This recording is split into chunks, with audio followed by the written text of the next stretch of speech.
Well, we're going to start with the Fox News alert now. Nathan Wade stepping down from the Trump election case in Georgia after the judge rules that Fulton County DA Fani Willis must cut ties with her special prosecutor or quit the case herself. In his exit letter, Wade says, quote, "I am offering my resignation in the interest of democracy, in dedication to the American public, and to move this case forward as quickly as possible." In the interest of democracy. Yeah. How amazing of him. He's a patriot. This comes after Willis was forced to take the stand over her relationship with Wade, which ended up overshadowing the Trump case and led to moments like this one.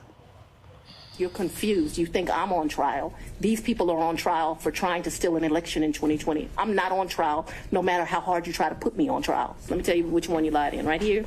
I think you lied right here. No. This is the truth, Judge. And it is a lie.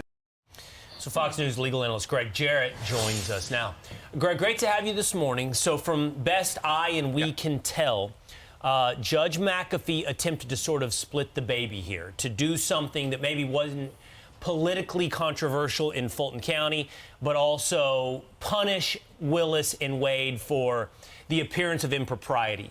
What he said, and I wanted to ask you about, is he said, although it's clear their behavior was at best frowned upon, at worst much more, he said it didn't impact the defendant, in this case Donald Trump and others, due process rights. Yeah, well, he's wrong, Will. I mean, this decision, if you read it, 23 pages, it's illogical. It's self-contradictory. The judge found both Willis and Wade engaged in the same wrongful, improper conduct that under law and ethics demands removal. And yet he orders that only one of them has to leave the case. I mean, that makes no sense, obviously, because the appearance of impropriety remains, and it infects the case and the defendant and his due process rights, which means I think this was a craven political ruling written by a Democrat judge who wasn't about to jeopardize his re-election in a few months. So he gratuitously tosses Willis this lifeline to keep the case against Trump going, because if she's disqualified by the court, so is her entire office. That's Georgia law. And that would effectively kill the charges against Trump, because any sensible prosecutor, I think elsewhere, would take one look at this case, recognize that it's weak or non-existent on racketeering. And in fact, I wrote a column 2 months ago that this case is such a legal, ethical train wreck, the state attorney general should take it over for review, and I think that may be where it's headed. Yeah, that's so interesting. I'm looking at her in all her dramatic moments. Not going to say I'm not going to lie, it's very entertaining, and I can see why he doesn't want to upset black female voters, many of whom like the way she is performing on the stand.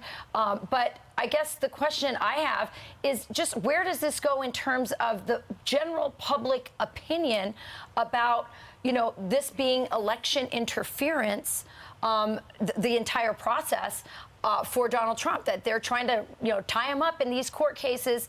And I think it's kind of helping him make that case. Yeah, it's classic lawfare, yes. Weaponizing the law for political purposes. And, Willis seems to be popping champagne corks. Well, I think that's premature. This ruling further delays the prosecution. It may put it in jeopardy, and she may not survive professionally, because a Georgia Senate investigation and a prosecutor's commission, now armed with the judge's findings, a scathing rebuke of Willis's behavior.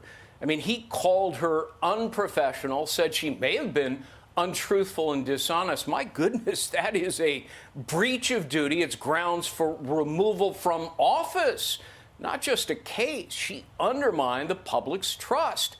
But Willis is also facing additional probes, misuse of public funds, other improprieties. Reportedly, employees are lining up to testify against her. So I'll make this prediction. I think she'll try to diffuse all of this by announcing sometime soon that, another prosecutor in the office will try the case. Well, that doesn't remove either her or the taint of a partisan DA who, as I say, weaponized the law to bring a politically driven case to influence a presidential election. Her moment in the spotlight, and it seems to all be caving in, and the case with it, potentially. And all the cases, Greg, it feels like across the board, the courtroom's getting farther away, even though they keep trying to bring it at Trump. Greg, thanks for your time. Right. Appreciate it. I'm Steve Ducey. I'm Brian Kilmeade. And I'm Ainsley Earhart. And click here to subscribe to the Fox News YouTube page to catch our hottest interviews and most compelling analysis.